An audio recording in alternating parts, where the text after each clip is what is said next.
Hey everybody, Spurgle here, episode 9 of this clothing porting tutorial, and the final episode for this leather jacket I'm using as an example. So let's get stuck in. It's not going to be much in this video, it's just a quick short one and an explanation about how I make the ground model. So let's have a look at the item. There you go, there's my finished leather jacket with its ground model. Not really much to say about it, it's a ground model. They're always a bit rigid. The male player mesh, you know, not perfect, but again, good enough for this example. Yeah, that's pretty much it for in-game. We made a ground model. Anyway, how did I make the ground model? Well, you'll remember from the original model that it only came as a female, so you need to manipulate it into a ground model. I use cloth simulation in Blender. Like that video will teach you how to do it. This video will teach you how to do it. There's plenty of videos that teach you how to use the cloth simulation. I'll give you a quick rundown of my setup. So in Blender, I've re-imported the original mesh.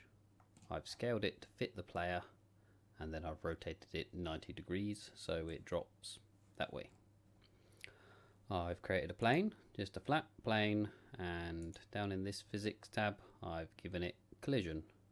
I think I've upped the dampening quite a lot so it dampens the collision.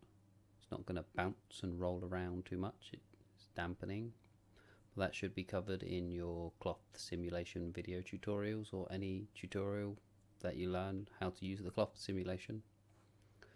So you need something solid for your cloth to collide with if you're dropping a cloth on something. Yeah, that's all we need to know for the plane. Now back to the actual cloth item itself. So you've applied your cloth simulation. I used the leather preset. I've tweaked it a little bit. I've added a bit more vertex mass. I think I've made the air viscosity thicker. Lowered some of these. I've just, tweaked it until I was happy with the results of the drop. The important ones to pay attention to are the quality steps, and way down here at the bottom, the self collision, or just the collision section in general, this one. You want your quality and your quality steps. I could probably put that up a bit more actually. Change your distances. Object collision, I think that's set to 0.1 originally. I lower it, and then the self collisions I lower it even more. That and the friction.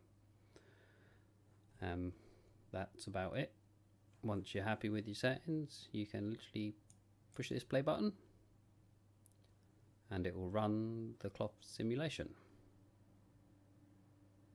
Or the physics simulation, should I say. See, it drops. It collides with the plane.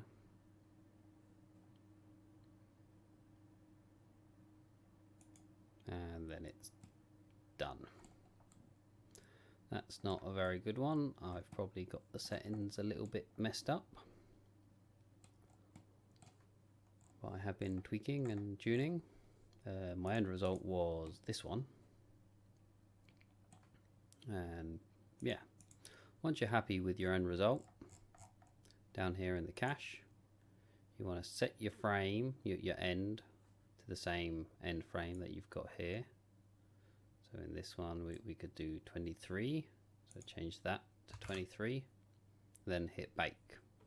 Once it's finished baking, back up in here, duplicate your model, so you can keep this one with the modifier unapplied, and then on the duplicate apply the modifier. It's as simple as a little drop down, click apply, and that will give you that, which is ready to be exported into your P3D.